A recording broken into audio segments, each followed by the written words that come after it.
Doesn't work. Practice? Right, works. Okay, good morning, everybody. This is the first edition. Hope that'll keep it more efficient in order. Figure out where to put this now. First edition of Home Builder Review for Oshkosh 25. My name is Joe Waltz. I'm from the Home Builder Aircraft Council. We're also representing Chapter 302 in Conroe, Texas. But we're joined today to talk about very easies, and the reason is 50th anniversary. We'll talk more about 50th anniversary or what. Can you show us your shirt, Brian? So, Brian McKinney here, got the shirt on. Apparently, Richard will tell us about some they got for sale over there. This is Richard's airplane. We'll be talking with him a little bit later. On the very end, Ken Swain has his airplanes. He's one of the early adapters. So we got an early guy and not an old guy. We got a new guy and an old guy. How about that way? And then right in the middle, we got Ryszard Zadow. He's the chief bottle washer at RAFE, routine aircraft flight experience, based out of Ellington Field in Houston, correct? So we're going to hear all about that.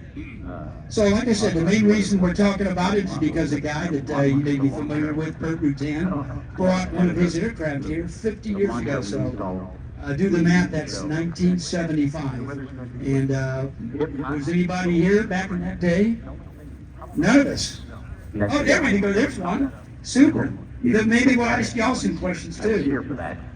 You were probably 5 years old then. Yeah. Okay. Well, super. So we're down to one microphone today. It shouldn't limit us though. But what I'd like to do is have Richard start off. Give us a little short history of Bert and how he got to designing the aircraft that he first brought here. We'll jump over to Ken. He can talk about some of those. I think you were privy to all the information, so you can tell us some stories about that first visit that Bert made here. And he probably won't be hearing much from me anymore because these guys have a lot of information.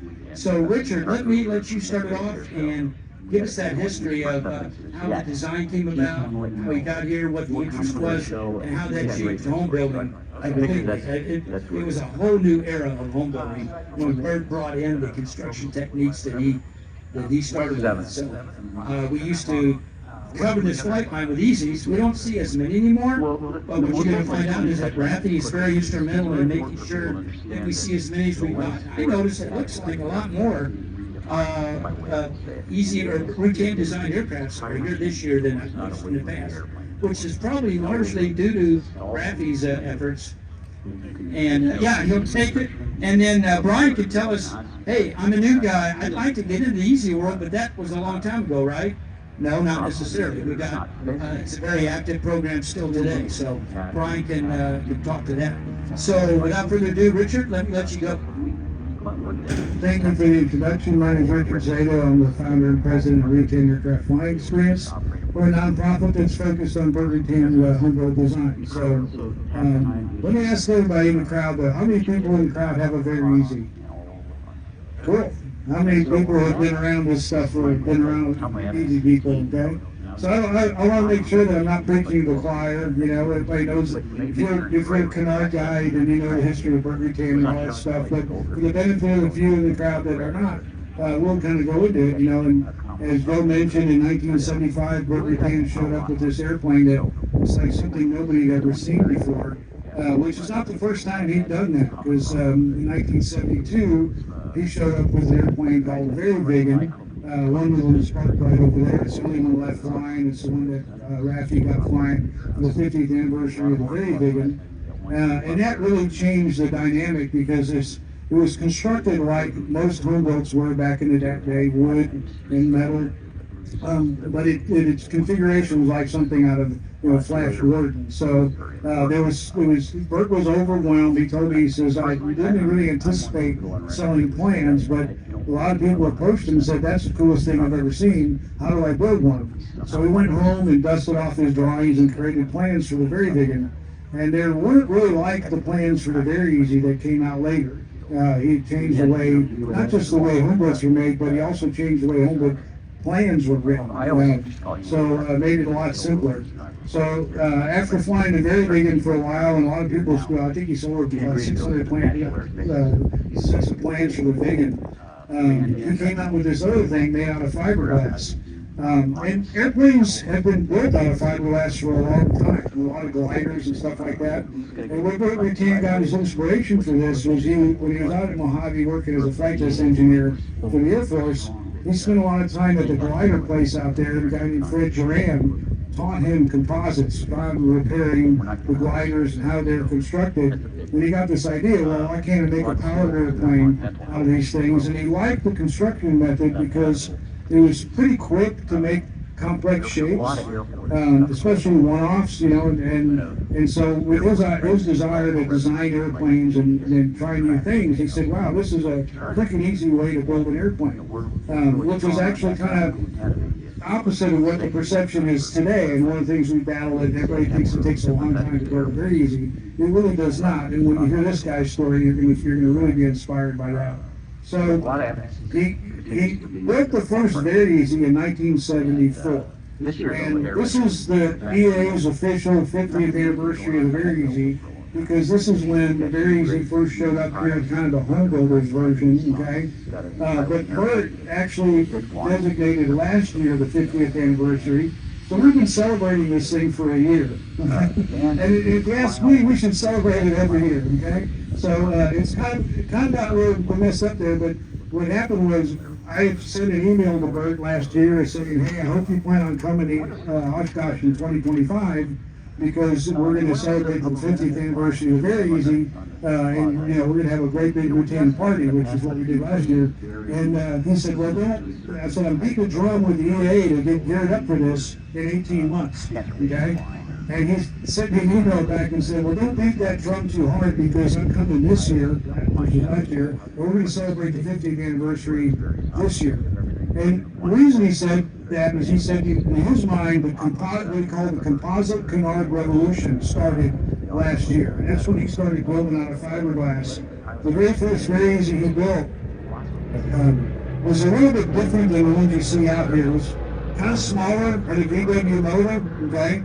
And the airplane went through a couple of evolutions before the plans-built airplane started being sold in '75.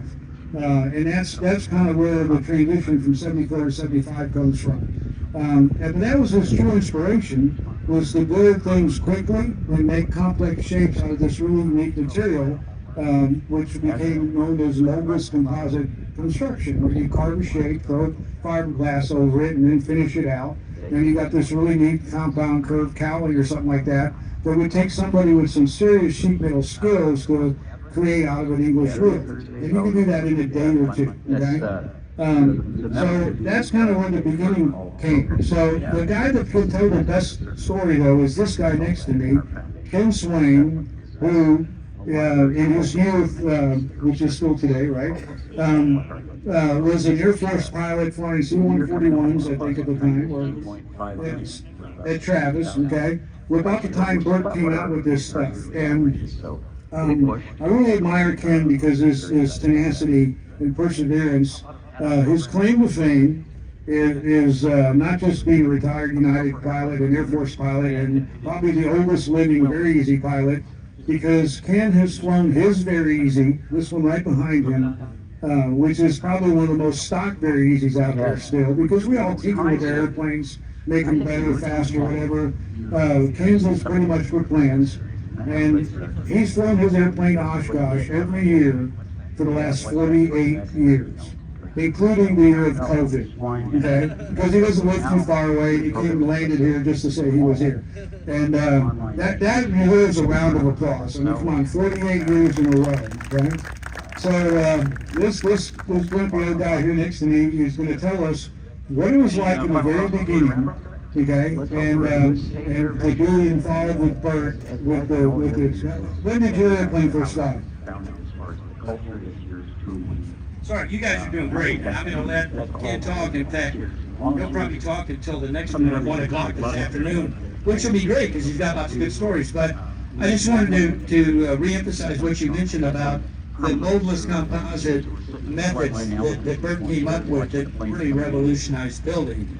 So, anybody out here sponsored or gone to the summer camp that EA offers? Right there. Did you build a composite airfoil?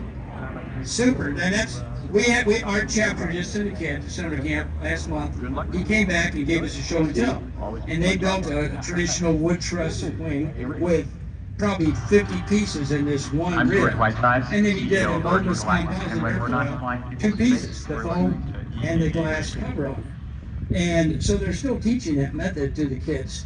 He didn't do any aluminum. They built an aluminum block base or something. It was a lot more difficult. So it points to the fact that it was, in fact, he even said, he's a 15-year-old kid, he goes, wow, this is really simple. And he says, I can't believe how much weight this thing he stood on is. You can't crush it. And he was really amazed at the capabilities of the moldless composite methods.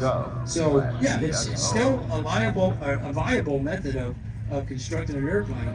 So, yeah, I just wanted to point that out, that it's something that's, he started it a long time ago, but we're still doing it. So, Ken, take it away with those early days, if you would. Let me add one thing. You want to learn that stuff, you want to see it right inside here. Every year we build a piece of a cozy, and ultimately we'll have a cozy, conveyor. So all week long we're building composite parts right in there. So Ken, what I'd like to do is tell us what it was like in the beginning, meeting Bert and learning about the airplane and then building the airplane, and make sure to tell everybody how long it took you to build your airplane. Well, the first part to get building an airplane is getting the damn plans. And part of the history that Ryszard didn't get to was Bert's first job out of college, like he said, was working as a flight test engineer at Edwards. After that, he worked for a fellow that you may have heard of called Jim Beatty. For an airplane, he was a flight test engineer on an airplane you might have heard of called the BD-5. And a lot of people know the story of the implosion of the BD-5 homebreak program. Bert learned from that. And after he brought the record-setting airplane N70Z, which you can see, it's hanging on the wall in the museum here, and they set records with it. He was winner of what's called the Dead Grass Award, where there's more dead grass around the airplane than anything else on the field, because everybody wanted to see it. But Bert learned that you don't start plans for anything until everything's tested and the supply chain is in place. So everybody was hammering on for plans. And back before this interweb thingy, you got a newsletter once a quarter. And everybody was calling, and the answer was no, not yet, no, not yet, no, not yet. He wouldn't sell anything until he designed it, built it, and flight tested it. So finally, in the summer of 1976, he had the plans available, and I got my newsletter, and that very same day, I ordered my plans. The day the plans came in the mail, I ordered my kit, and I was out in California trying to buy one from Aircraft Spruce. There were 2 suppliers at the time where they put together raw material kits, because this new moldless composite construction used materials that weren't normally available at regular outlets. And so Aircraft Spruce on the West Coast and Wick's Oregon company, before they became Wick's Aircraft, in Highland, Illinois, each put together some raw material kits. Well, I couldn't get a kit from Aircraft Spruce. I called the very day I got my plans, and they'd already sold them all. They told me, we'll get to you in 6 to 9 months. I called from California. I called Illinois, and they said, are you really going to build one? I said, yeah. They said, okay, kit number 7 is yours. They only had 10 kits, raw material kits. And so I paid shipping to come from Illinois to, at the time I was active duty at Travis Air Force Base, C-149. And I got the kit, started building, and 17 and a half months later, I had to fly an airplane. And that includes about 6 months at the time, I was gone. Not just from home, but from the hemisphere, because C-141s fly long ways away all around the world. So you can't do a little job at night. You don't do any jobs at night. You're literally half a world away. But that 17 and a half months also includes engineering my own engine installations from the firewall back, building my own cowlings, building my own motor mount, designing the motor mount. Oh, and by the way, that wasn't the prop that's on it, wasn't the prop it first flew with, but the prop that's on it was designed and built by me as well. wanted to do was sort of a metalized tail. But the important thing there is Ken built a very easy in 17 months, right? While he's on active duty flying 141s for the Air Force, so he was not home a lot. And there's an article on our website that I'm really proud of that I wrote. It's called "Quick Build is a State of Mind." And one of the things that we combat is that people think it takes a long time to build a composite airplane. It does not. There's living proof of it. 17 months. And there's a quote that Ken's in my article that I really love when he said, "The most important tool I had to build my airplane was a pair of scissors, not to cut the fiberglass, but to cut the cord on my TV." So if you set your mind to it, you can do anything. I know people that have RV quick build kits that have been sitting in their garage for 10 years and they're still not doing it. But this guy built it very easy in 17 months. And the shortest time period I've ever heard of building it very easy was 13. Bert said he built his in 6, but that was his job. He did it every day, right? So it can be done if you really set your mind to it. And what we found is there's a lot of unfinished airplanes still out there.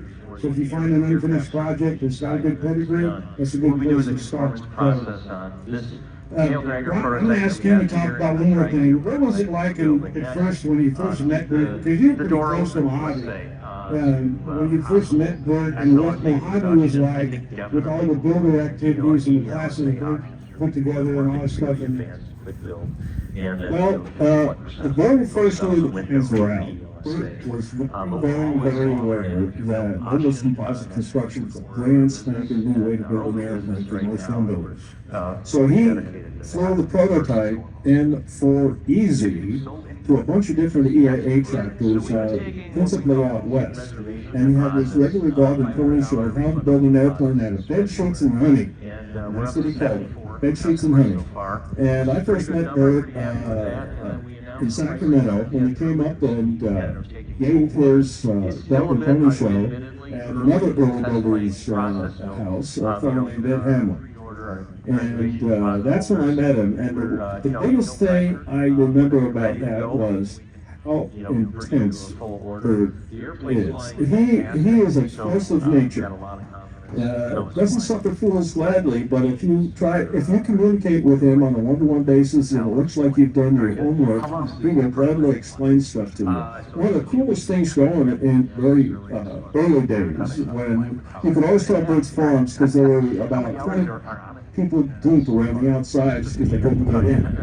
But he would actually show the math of how and why he did stuff up on the border with an overhead projector. It was just really interesting. And, I was a professional pilot and I was hanging on by my fingertip. So, that must have been an exciting time. I'm going to talk a little bit about Ken's airplane, even though he's sitting right here. As I mentioned, it's pretty stock. We have two airplanes here that are very stock, and the reason we picked them as well, they were the closest ones to the swinging. But Brian's airplane and Ken's have two features that you don't see on most very easies, and if you look at the leading edge, there's this little cuff there, okay? When I got my Very Easy years ago, it had that, and the original Very Easy had kind of a divergent wing rock issue at high angle of attack, so Bert added those little cuffs. They're like slats, but they're not, they're just this sort of protrusion of the leading edge out there, and that solved that. But if you look at all the rest of the long easies and very easies and cozies out there today, none of those really have those. A few of them have those anymore. What they have is what's called a vortex, which is this little thing sticking out below the leading edge that catches the air and throws it back over the top. Because one of the things that's different about Bert's designs was separated it from the home builds of the time. And I talked about the Very Big One was built like the predominant home builds were back then, and what was the predominant home build back in 72? Peat poles, baby aces, stuff like that, tube and fabric and wood. Well, the composite airplane comes out and it's totally different, not just in the way it's built, but it's got a swept wing. How many home builds out there had swept wings? Okay, it's got a winglet. This is kind of weird stuff, and there's a great story I like to share about the winglet itself, because I really find that part of the history somewhat fascinating. The winglet was invented by Really just about. Whitcomb, yeah, Mr. Whitcomb. And Bert had read a NASA study on the Whitcomb winglet and realized that it was kind of a unique feature and envisioned it in a different way, because the original Whitcomb winglet that NASA tested did not have a movable flight control on it, okay? But Bert looked at it and said, oh, I think I can use this, and he told me, he said, I needed something for yaw stability, and this pusher design I had, I didn't want to have a big rudder above the cowling like a lot of pushers do, like the, Going on right now. I can't remember the name of it, but you've seen that on some pushers. So he saw the Whitcomb winglet, and he realized that it could be used for yaw control with a rudder on it, but he needed more moment on it. So he made a swept wing on the airplane to put the rudder further aft of the CG and outward that far, so that little bitty winglet provided all the yaw control. And the story that Bert says is that he had heard through the grapevine that Whitcomb had made a comment that somebody told him that some guy retained using his winglet on a home boat. He said, well, probably doesn't understand what it does. And then years later, Bert was walking down the flight line and he saw John Whitcomb standing there looking at a winglet on a long easy and very easy, and I think it was a long easy, and he's just kind of touching it, and he walked up to John Whitcomb and he said, I don't really know what to say, so I introduced myself, and Whitcomb said, hi, good to meet you.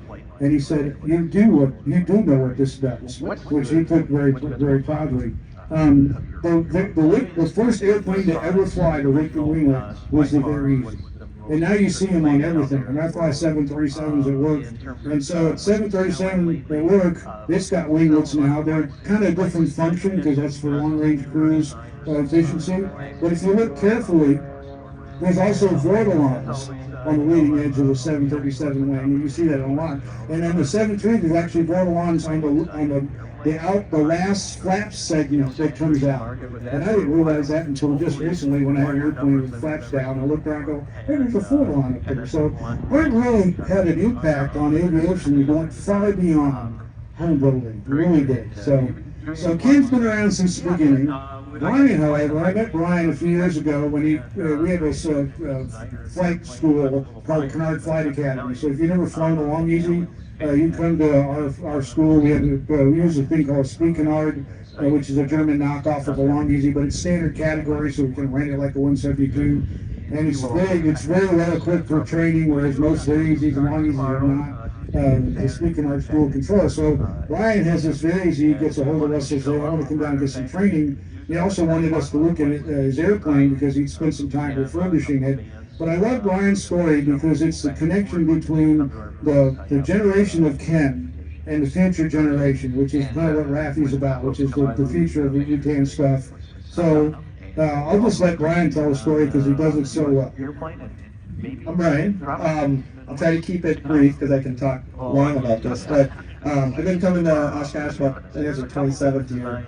I'll admit I'm a failed builder of 2 other experimental planes. Work and kids and that got in the way. Always loved Bert's designs when you come out here, but what went through my mind is, well, I can't even finish these kit planes where they drill holes and you pop rivets. There's no way I could build a plane from scratch, but I love these things. And I also had in my mind, I didn't think I would ever be comfortable buying somebody else's home built, right? In 2019, I came, and Bert was here. That was the last time he was here before last year. And on the very first day, just like this, I walked into the Sport Aviation tent. They were doing an interview with him, Hal Bryant was. And I sat there and listened to him. And at some point in the conversation, somebody asked him about old designs, Long Easys, Very Easys, and about the longevity of them, the durability. And he basically said, look, we had an idea of how strong these planes could be, but we were throwing this technology out to people who have never done it before, because we over-engineered it quite a bit.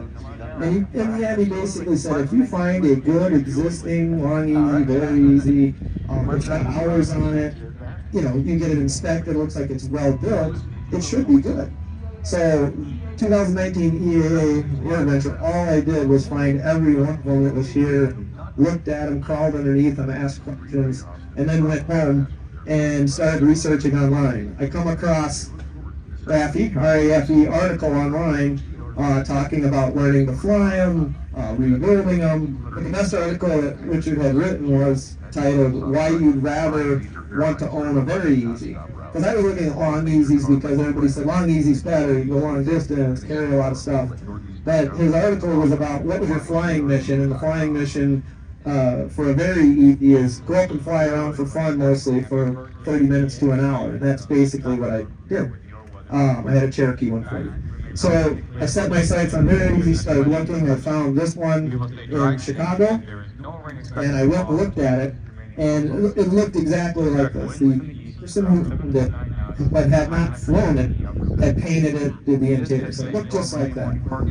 He had all the build pictures, receipts from the original builder, but no other information. He didn't have his pilot's license yet. He was trying to get his license, and he thought he would eventually fly this. So I took information, and then I went, looked up the tail number, went to the website, and found that there were 2 prior owners to him. One in between him and the original builder and the original builder. Sent off snail mail letters to those guys to say, I just want history. The second guy called me within a day, says, my name's Dennis, I live near Tulsa. I bought it from the original builder. He goes, I had no intention of flying it. I wanted the old 200 engine. I bought it, and I almost cut up the plane and threw it away because I wanted no liability.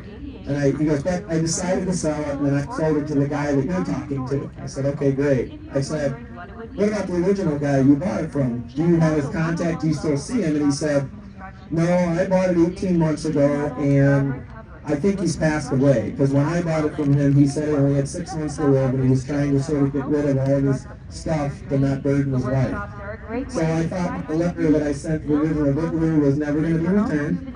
And sure enough, 2 days later, the phone rings, and there's a rip at the other end. I can barely hear him, super quiet, older gentleman, and he says, Brian, my name's Lynn Kotype. I built that very easy. And I talked to Lynn like this on the phone, just so I could hear him, and he told me everything about this plane, where he took it, what he did, every detail. He was an engineer and very, very specific, and attention to detail. And so we talked, I think, and his first comment to me when I answered, he's like, I'm Lynn Kotype, built the very easy. He goes, I'm not really supposed to be here, because he said he was supposed to have made it about 6 months, 18 months ago. So he was very happy that I was considering it, but the second I hung up the phone, I called the guy in Chicago and said, I'm on my way tomorrow morning, I'm coming to get it, because that sold it for me. I did get Lynn's information, email, phone number, and I told him address. I'll send you pictures and I'll keep you updated, because you could tell he loved the plane. He had not flown it for about 17 years. I get the plane, bring it home, start working on it. I live in Minnesota. And the phone rings 2 days later after that, and it's a woman, younger. She's like, Brian, my name's Christy. I'm at my dad's house. There's a letter on his kitchen table that you sent him about the Very Easy. She goes, unfortunately, he doesn't talk on the phone anymore. He doesn't talk to anyone. It's been 6 months. He's very ill. All I can tell you is he loved that Very Easy, and it was his favorite plane, and we did so much fun stuff. And I just let her talk, and when she stopped, I said, Christy, I talked to your dad 2 days ago for over an hour on the phone. He called me. And she was silent, couldn't believe it. And she's like, no way, you're kidding. And I'm like, yeah, I know that he took you for a ride from Tulsa to Louisiana when you were 7 years old. She's like, that's right, I did. Oh my gosh, she was so excited. So I told her, here's the deal, I have the plane. I have it in my hangar, I've been working on it. And I'm going to send your dad progress updates, and she's very excited. So I did that. I took a picture of the plane as it sits today, which has a different paint job than when you had it. But I got his whole photo building album. So I had pictures of him building it in 1977 with the sideburns and the long hair. And I blew those up and into a larger format.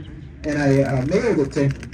And of course, about a week later, I get a call from the daughter. And she says, Brian, my family wants to thank you so much. She goes, I've never seen my dad emotional, but he teared up a little. He opened up your envelope and he saw those pictures. And he just said, I'm so glad someone's taking care of my plane. And she said, everybody who comes into his room, he immediately pulls those pictures and says, look at my plane, look at my plane. So At that point, I had said, I'm going to working hard on this, get it done. I will fly it down to Tulsa and circle it over, whatever we got to do so he can see it. I kept working on it, kept going on, and unfortunately, about 3 months later, she called or sent an email and said, Brian, my dad passed away, but my whole family wants to thank you so much for what you did, because you made the last 6 months enjoyable. Because I was talking about that plan. So from there, I took it, finished doing what I do, as Richard said, connected with jet guys, and Richard went down. I was only a 300-hour pilot in Piper Cherokees over the previous, say, 20 years. I hadn't flown a lot. Went down, Richard trained me in the speed canard. Robert Harris went through the plane, the condition inspection with him. Richard took the plane up for me for the first time to make sure it was tuned in right. And he did his 45-minute flight, comes, lands, wheels up next to me and says, get in, you'll have no issue at all. And that's what I did. I flew around for a couple of days there in Covington, and then packed it up and back to Minnesota. And in 4 years now, I've put over 270 hours on it, of which 90% of those are just 1 hour or less fun flights. It's that fun. So anyway, that's my story. But I got pulled in helping just because of the same point of why I wanted to finish it and get it flying again for Lynn Cotarp. The message behind RAFE is the same thing. There's a lot of these out there that would be great to get flying again. That's a great story about the connection. Yeah, listen to that. I didn't finish applause. Super, because it's a story, and it's a great story. I think you can continue with this. Talk about before we get into RAFE. You mentioned that you looked at these analog easies, and you thought that the very easy fits your profile a little bit better. Can one of you explain, probably Richard, the difference between a very easy and a long easy? Because a lot of people get those confused. And then we can segue into a RAFE from there, I think. So now I at least established that. Okay, Brett is so long easy. What's the difference? Tell me a story, and that sort of thing. About 45. Okay, here we go. When Brett designed the Very Easy, he designed it around the C85 engine. And part of the plans was, he said you could put up to an 0200 in it, but it can't have a starter or an alternator because it's too heavy. A tail-heavy canard is a dangerous canard. You got to respect the CG envelope. Well, guys were putting 0200s in them with starters and alternators, and they just so horrendously tail-heavy airplanes were out there. And Brett said, if you guys want an airplane with a starter and an alternator, I'm going to design that. So he designed next generation of the Very Easy, which is the Long Easy. And the Long Easy originally had virtually the same fuselage and the same canard, but 44% more wing area, and all in the aft wing. Totally different center section spar and rear wing. And because there was so much more space, they could put bigger strakes on it, which meant there was a lot more gas in it, which meant it could go a long distance, and that's the Long Easy. The design engine for the Long Easy was an O245 with a starter and an alternator. Yeah, the long, yeah, doesn't mean it's longer, it's just longer, it's a long range, very easy, so. Yeah, it's an evolutionary design, and I wanted to point out something that Kim said, that people were starting to put bigger engines on these things, O200s and starters and alternators, and that's when Bert said, okay, if you want that. Well, here's the first guy that ever put an O235 on the Very Easy. So he's one of the guys that was bucking Bert's trend there.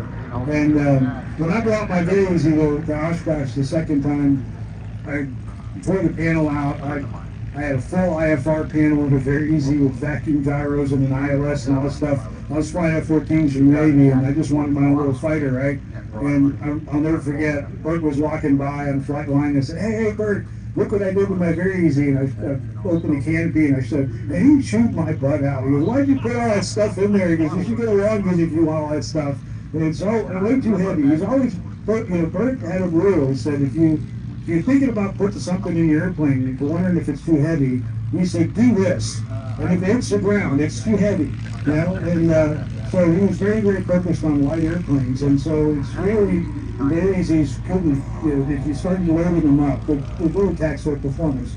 I flew by myself most of the time, so that didn't really bother me, but you get two people in the Bennings with a C-85. I was talking to somebody who yesterday had one, and he was a corporate pilot. He said, yeah, he goes, I can't carry a lot of gas with a C-85. So the long engine's a much more capable airplane and became more popular because of that. And so the Bennings kind of went by the wayside. So what I want to talk about next is, like I said, I got first generation easy guy here. I got Brian, who's kind of new to this stuff, 4 or 5 years into it. What routine aircraft flying experience focus is preservation, promote and preserve Burger Team's home-built designs. And we're trying to get these airplanes out in front of the public to make sure people don't forget about them. And the legacy, the history of these airplanes really isn't, it's about Burger King and it's about his airplanes, but it's really more about the people, which is really why I like Brian's story. Every one of these airplanes has a story. They're all built by somebody in their garage, okay? And when you build an airplane, and if anybody in the crowd has built an airplane, you know this, that airplane becomes part of your family. And one of the most interesting aspects of what we created with RAFE was being a nonprofit, when people donate airplanes to us, was the human side of it, where, I just thought, well, we can create this nonprofit, get some airplanes donated to us, we fly them around, we keep promoting Burger and stuff. But the interaction between typically when we get an airplane donated, it's because the builder has passed on, family doesn't know what to do with the airplanes. And the very first time I was there with the family and they're donating the airplane to us, and I found the emotional connection between them and that airplane, it made a huge impact on us. If you hang around with us down here, you'll notice that we talk about our airplanes. We name them after their builders. It's not like the white long easy or the blue long they're easy. It's the David Brown long easy or Paul Adrian long easy, because it commemorates the builder. Because the real story is the builder. So if you're out there looking at these airplanes, let's say you're interested in the very easy, okay? The first thing you want to know is who built it, okay? And then you got to find out who knows who that builder was, so that if you're thinking about buying a permanently flying airplane or an unfinished project, very few of those things were built in a vacuum. Somebody knows somebody. And we learned this with Brian's airplane too. If you start asking around, the whole people like Ken that have been around for so long, they'll find somebody that knew that builder. And then that guy is able to go, yeah, I knew him, he's a great builder, his workmanship's fine. Because one of the issues with airplanes that shies people away from them is how do you inspect the airframe? A 30 or 40 or 50-year-old airplane now, how do you inspect it and make sure that it's still airworthy and sound? Because there's no access panels on these things to look at the spot, okay? So you really have to kind of find someone that can help mentor you through composite construction, someone that's built one or very knowledgeable, okay? And then help you vet the airplane by finding out its history. One of the scariest things I see is very easy to pop up on Facebook that some guy found in an estate sale, and he thinks he's going to make a huge windfall. He wants 15 grand for a very easy that he knows nothing about. Okay, and there's no records, there's no paperwork, no nothing. And I just shudder at the thought, because I don't, somebody could be buying something that could be really messed up. So there's a lot of that stuff out there. If you're interested in that, get a hold of us. Get a hold of Root Aircraft Flying Experience, or find a local builder that's been around. An easy guy that's built one and been around your area. So, want to do question and answers at this point? Yeah. So, Like when you do some of the media on it, and so we're trying to get better at that. Well, we're actually in the process. Well, and so Joe asked me to talk a little bit more about what RAFE does, but if you guys have questions, just raise your hand and we'll do that too. Routine Aircraft Flying Experience has evolved into, we've been around 10 years. This is our 10-year anniversary. We have 12 airplanes that fly that have been donated to us. Not all of them flew when we got them, but we made them fly. We've got the only flying Very Vegan, the only flying Solitaire. Our mission is to collect at least one example of Burger Tan's homebuilt designs and fly them. We're not a museum, we're not, matter of fact, the very first year I started this in 2015, this name was Routine Aircraft Flying Museum. But even Bert said, "Where's your museum?" And I went, well, we don't have a museum because a building, that's a building, and it takes money and takes staff and everything. We're a flying museum, kind of like the Commemorative Air Force. And so that's our mission, is to keep the airplanes relevant. And if you really want to know a lot about RAFE, come to our forum on Wednesday, 1 o'clock over, I think, stage 9.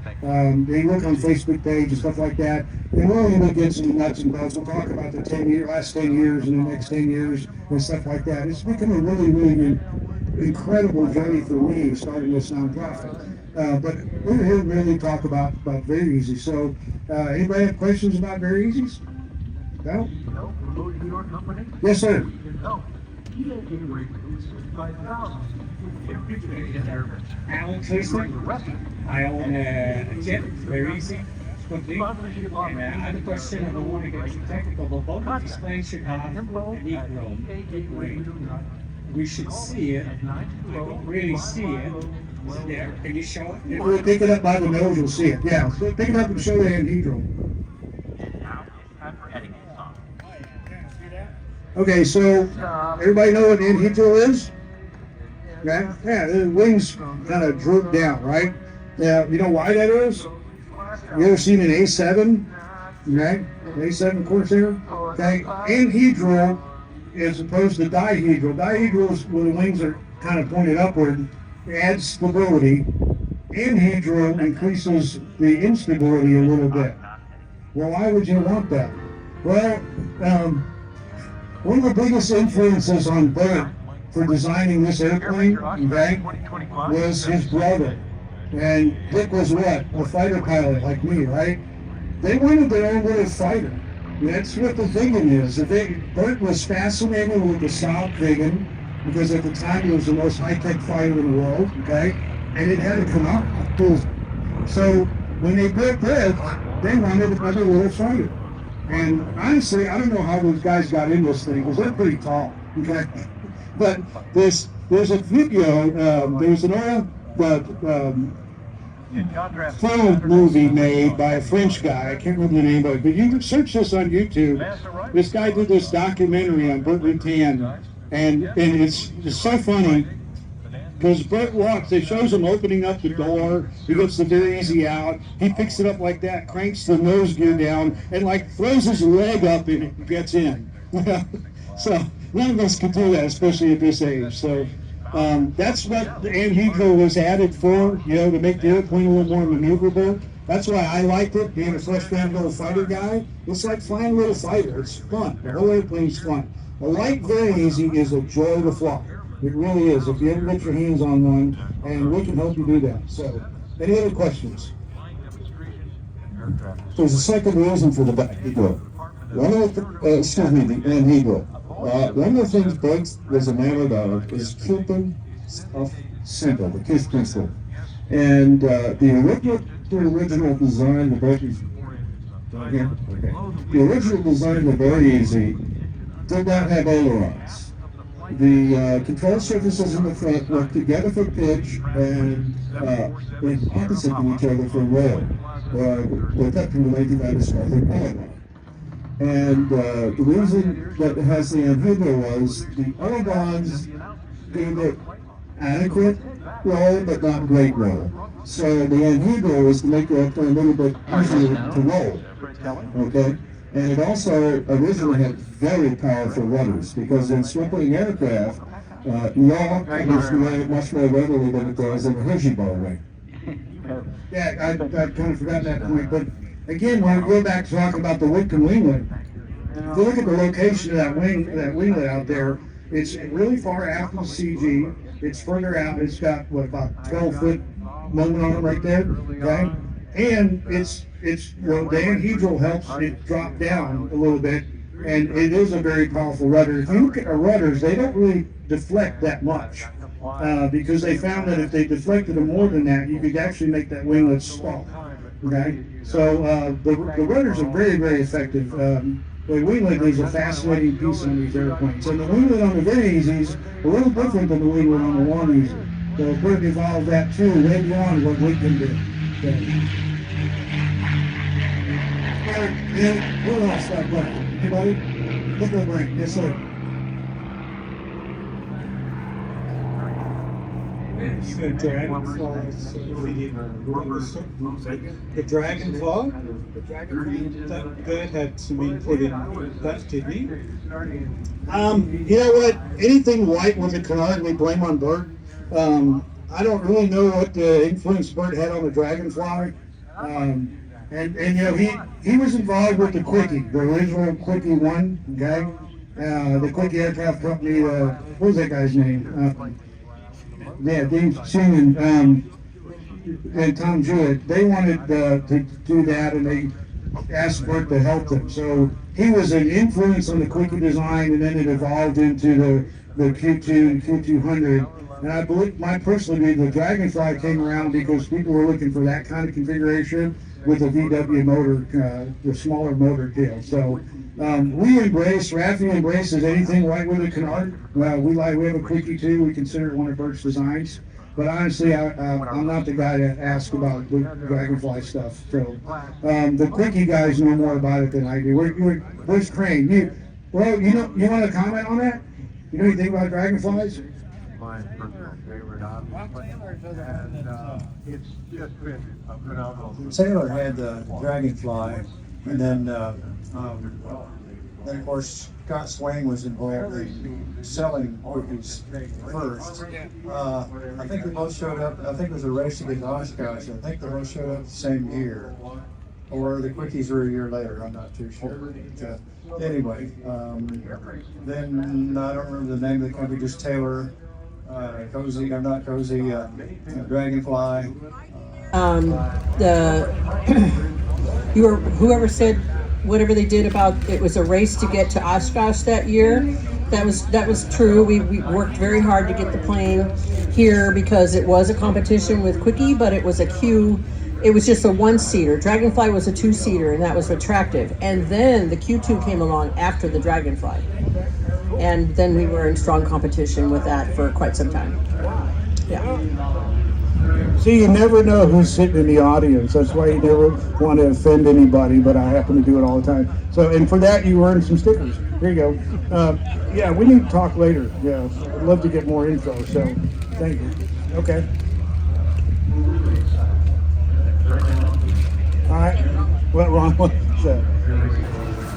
Who else said it? Somebody else over here. Hey, with the windsock. Could you talk about the safety record of this aircraft? I know our sport is unforgiving, and how would this compare with other home builds? And I know it's got safety features, but what if you fly one of these? What do you need to watch out for to not give yourself in trouble? Hi, the safety record. We actually did a forum presentation a couple of years ago. It's on our YouTube site where we dug into the safety record of home builds, and then Tracy Martin, who's lady works with us with our insurance company that we work closely with, talked about the insurance issues. So that's a lot of in there. But what we found, I don't have the numbers off the top of my head. What we found is that the Very Easy and Long Easy safety record is really no different than most other airplanes, especially home built designs. What spikes the data though, what spikes the chart, and don't get offended by this, man, is the Quickie type airplanes, because they're ground handling, okay? But if you take the Quickie out of the equation, we're right up there with RVs and everybody else, and it's pretty average, really. Now, what do you need to watch for? These are not short-field airplanes. They're not soft-field airplanes, okay? Don't try to make it something it's not, okay? Very Easy, we talked about weight, you know, you had a C-85 powered Very Easy and 2 people and a lot of gas, you're going to use a lot of runway, okay? So the mindset's a little bit different, because most light airplanes, pretty docile, you know, if you're a 172 pilot, you know, you jump on these things, you feel like you've gotten into a Ferrari. That's one of the reasons we started the Canard Flight Academy. Ken, how did you check yourself out in your airplane?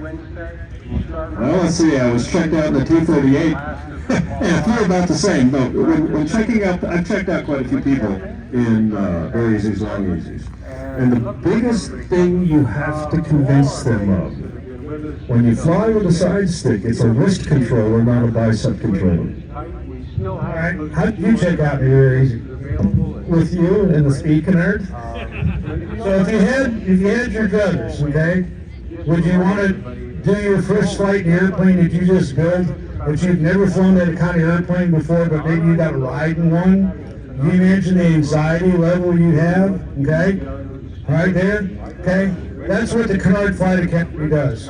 We've had lots of people come through that just finished their homework very easy, along easier and cozy, okay? They came through, they got to fly the speed Canard. When they went home, flying the airplane for the first time was a non-event, okay? And that's the difference. When I first got my Very Easy, I got a backseat ride from the guy. The two of us going through flight training together. Dave Holmgren and I bought this airplane, and back in that day, homebuilds didn't get sold a lot. This is 1983. Matter of fact, Bert chewed my butt out about that too. He said, "Who sold you that airplane?" You don't understand the liability he has, right? But Dave Holmgren goes down to Florida. The airplane was built by a guy named Paul Millett, kind of in the Melbourne area. And the builder that sold us the airplane checked Dave out. Dave flew back to Pensacola. He gave me a ride in the back seat. Said, "All right, go for it," And we have to kind of figure it out on its own, right? So, what do you look out for? Well, you don't know what you don't know, right? So the airplanes they land a little bit faster, okay? They don't flare. What did I say in the Canard Crew? That's the F word, right? We don't flare these airplanes. You fly them down to the runway. What the military guys that come through, what he said exactly, I said, think like a little T-38.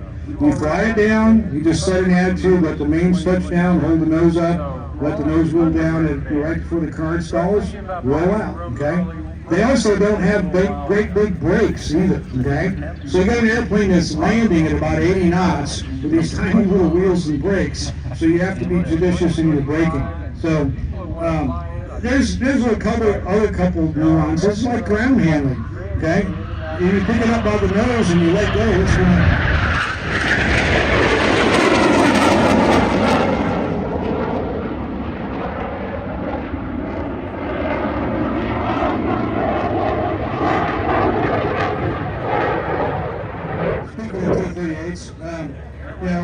But flying wise, listen, once it's in the air, it's an airplane, okay? But it's the sights and sounds are all different, because most of us learn to fly. If you weren't lucky enough to fly in Willows, most of us learned to fly in something that was side by side and had doors, right? Cherokee, 150, whatever. You get in that thing, you talk to these guys about their first time in there. Of course, he was in a T-38. You're sitting in the front seat of this pointy thing, the engine's behind you, everything looks different. The canopy, okay? There's two things that we emphasize in our training. One is the canopy and one is the nose gear. The old saying, those that have, for those that will, okay? Well, we have a training mantra that kind of gets you in this mindset of making sure the nose gear's down. It's pretty easy to check. There's a window right there. You can't look through that window if you don't make it part of your habit pattern. You can forget, right? But it's the same thing with the canopy. We tell a story in our training about early days. You probably remember this. The first guy that ever took off without latching his canopy died. Okay? And so everybody thought, oh my God, if my canopy comes open on takeoff, I'm going to die. Well, then years later, a guy named Ralph Gaither showed up in Pensacola. He was an old Navy retired commander, F4 at POW, and he was really neck deep in the rattan movement in the San Diego area. And he wrote a story in the Canard Pusher newsletter about having his canopy come open on takeoff. Well, he just reached up, grabbed it, pulled it down, closed it, landed the airplane with one hand, latched the canopy, and took off again.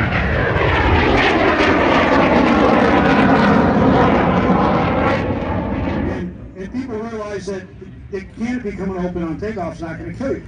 But the first guy that did it lost control of the airplane because he got flying the airplane and got startled by the canopy coming open. So, those are the kind of things that'll bite you because you're not used to that. The door comes open on a Cherokee, who cares, right? But if the canopy comes open on an Easy, it gets real windy really fast. So those are the adaptations you have to go through when you transition from a conventional airplane, like an RV, to these things, okay? That's all. They're the same but different. That's all. Okay. Anybody else? Yes, sir.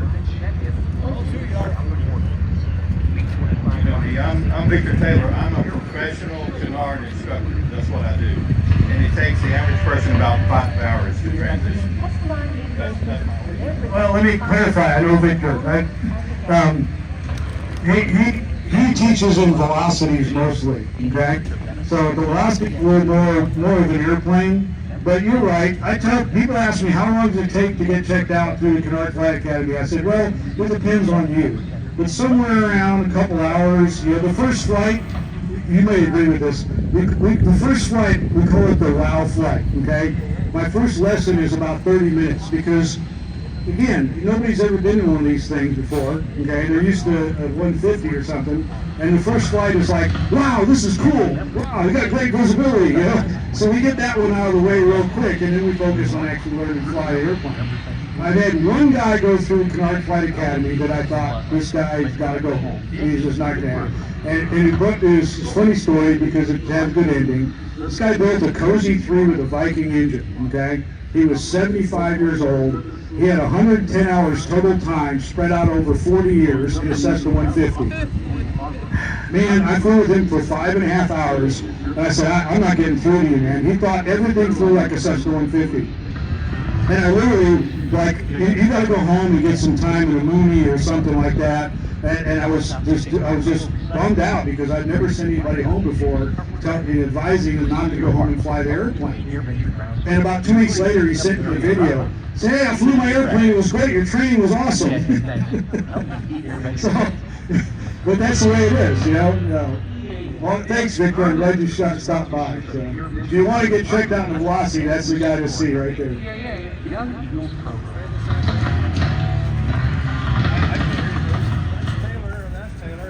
We're not related. Oh, no, the Taylor's okay. You don't know me, but I know you. All right. Hey, if you guys want to come out and look at the airplanes and talk to Brian and Ken, and they'll show you around their particular machines, you're welcome to do that. We're probably out of time, aren't we? Okay. Thank you guys for showing up. Please come by the Easy Street right here in the corner. We got these t-shirts. They're only $25, and we got all kinds of cool stuff too. And come look at the video. And right after this, about 30 minutes from now, we're going to unbox the solitaire and we're going to put it together. And hopefully we'll fly it a little bit here this week too. So thank you all for coming. Yeah, thanks a lot. I've got a little bit more of the easy information for you in a second, but I love the idea of Easy Street. It's not hard to find you guys. Very unique looking aircraft, and that's we've got Burt Rutan to thank for that 50 years ago. So it's really nice to see these kind of anniversaries. That's kind of our objective in the Home Building Review, is to talk anniversaries, unique aircraft, unique experiences. You'll notice on our board it's got a list of all of our briefings. We got one at 10 o'clock and one at 1 o'clock every day. Tomorrow morning, a guy named Klaus Xavier, who's done a lot with the Very Easy. He's into the efficiency standpoint. I think he got inspired by Burt. So you can come talk to Klaus tomorrow morning at 10 o'clock. Also on Friday, since we mentioned that Burt worked for Jim Beatty, we got a BD5 here on Friday morning.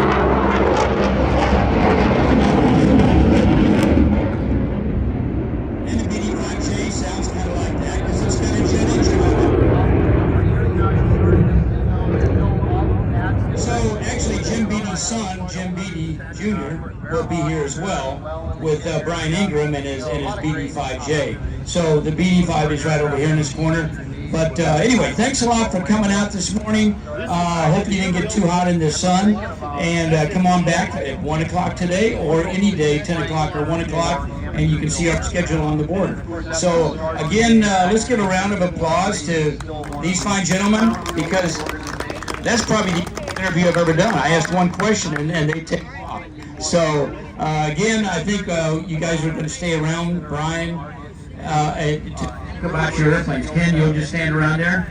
And then, of course, Richard will be here and over with the home builds. He can give you other information on how to get in contact with them, phone numbers, email addresses, and websites. So thanks a lot and enjoy the show.